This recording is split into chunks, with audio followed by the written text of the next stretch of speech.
Hey, back in the early 60s, when we decided to send men into space, we knew that there was going to be one overriding skill that they had to learn, and that was the art of not panicking. So how were they going to develop that and learn that skill? Well, they did it through repeated exposure, exposing them to the sights and the sounds, exactly what they would be eating, how they would dress, the ride to the launch pad.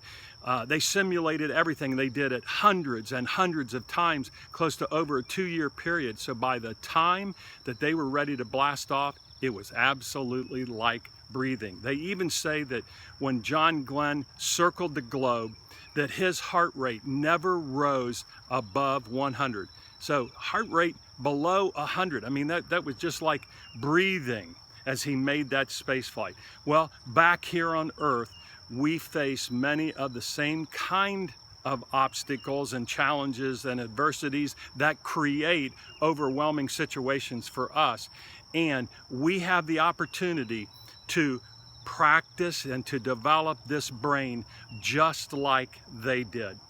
And there's always going to be, and I'll say it, that asshole that as you drive down the road on these 2-lane highways or 4-lane highways around Columbus and in your city, and you come into a construction zone, it goes down to 1 lane, the guy races by, darn near runs you off of the road, causes the accidents, and then he loves to stick that finger out the window and give you that good old American sign that we all know.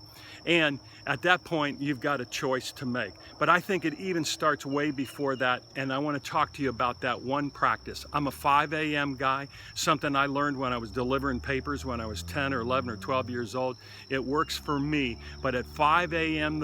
in the morning, that's an opportunity for me to maybe do a little bit of what those astronauts did. It was the idea of practicing what's important for me through an early AM reflection. It's a prayerful reflection for me, a time to read and to think about what's really important during the day. You know, what kind of decisions I'm going to make, where am I going to deploy my energy that's going to help me to grow and to learn, and most importantly, how I can give back to others and uplift and encourage people, and in the line of work that I am, help build them to be better leaders. So what's the practice for you that long-term can really make a difference, in something that you can practice day in and day out, and creating the kind of emotional well-being, emotional regulation that helps you to manage your day? So that's my challenge for you, is to start to think about that. And in the weeks to come, there's some other practices that we can talk about that I see successful people doing.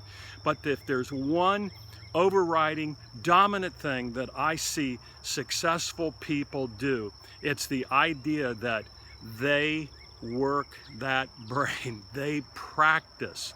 They practice what it is that's going to help them achieve the success that they want in life. And generally speaking, it's through some type of habitual practice that has the ability to uplift them and to give them that emotional well-being to start their day. So, hey, I hope you've had a great week. I wish you the very best in the week to come. Have a great weekend. This is Pete Kunk, Built to Lead.